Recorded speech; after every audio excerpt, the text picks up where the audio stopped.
Right now, we bring a new perspective on the crisis at the southern border and how the city of Syracuse may soon play a role in this. On the iPad right now, I brought up a statement from the Roman Catholic Bishop of Syracuse, who says in part, in the midst of this debate that will undoubtedly continue over the course of months, one fact remains: we must care for the children.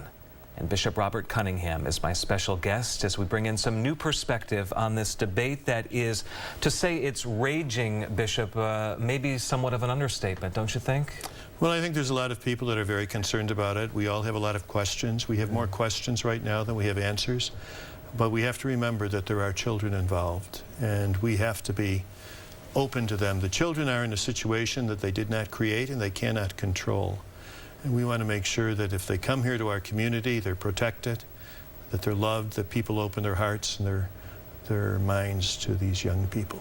Earlier along Court Street, at the site of the convent, which is now empty, we saw protesters. They were there last night. They were again earlier today.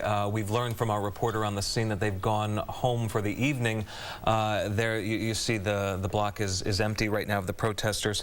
What do you say to the people who are so angry that they would stand outside with those signs that say, "No illegals, take care of our own," before we extend this effort to children from other countries? Well, I think the vast majority of people in our community have to realize that they and their forebears were also immigrants. They came from a foreign country.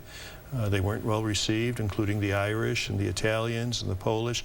All of them had struggles when they came here. But here we're dealing with children, young children, alone, frightened, not knowing the language. I think we want to be open to them and help them in any way we can. And I would say to these people who are protesting, certainly they have a right to protest, but that we would be praying for them that they might change their minds and hearts. Is this a coordinated effort between you and the mayor of Syracuse, Stephanie Meyer? Have you spoken about this? Yeah, the mayor and I have spoken about it, and but I think that she's looking at it from perhaps a different point of view. She wants our community to be seen as warm and welcoming. She's working with the government and the officials on it. We're just saying from a church point of view, from a Christian point of view, that it's important for us to reach out to these kids and see that they're helped. If the government decides that the empty convent off Court Street is a suitable location, whose decision is it? It really belongs to the property is owned by the Franciscan Sisters, and it's not owned by the diocese. It's up to the Franciscan Sisters to make that decision and to work that out with the government in whatever the arrangements are. Do you worry about the safety of children who may end up being housed there with so many people so very passionate and, as I mentioned, angry on the other side of this? Well, I think if children were housed there, there would have to be there's supervision 24 hours a day, 7 days a week, as there is in any child care institution. And hopefully that the people in our community would rally to their support. What would Jesus do? I know Jesus would welcome the immigrant.